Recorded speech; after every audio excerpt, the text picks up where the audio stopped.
Leo hii nataka munisikie, watu wa Nyamecheo, watu wanaanza kunitusi, wanasema Umuhindi, anapeana mchele, anapeana nini. Wewe msikilize, wewe kidogo. Mimi nataka munisikilize. Mimi si mulinipatia kura, si ndio? Si mumenifanya nimekuwa mjumbe. Kabla nikuwe mjumbe, nilikuwa napatiana pesa na chakula. Ni kweli ama si kweli? Si nilikuwa nikipeana unga.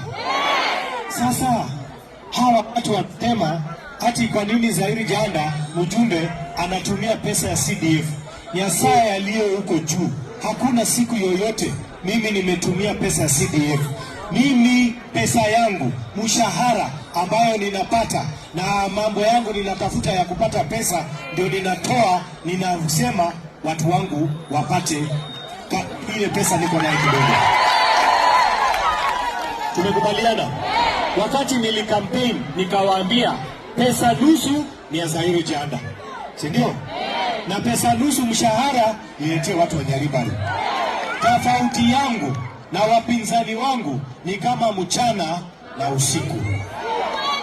Hawa viongozi ambao wanapiga maneno ya mchele, wewe unakula kwako mchele, Zairi Janda anapeana mchele kwa Nyaribari chache, inakuhusu nini?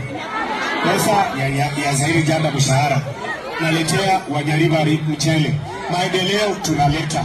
Hii MTC, hii KMTC ambayo iko hapa sasa hivi, tuko na contractor, si ndio?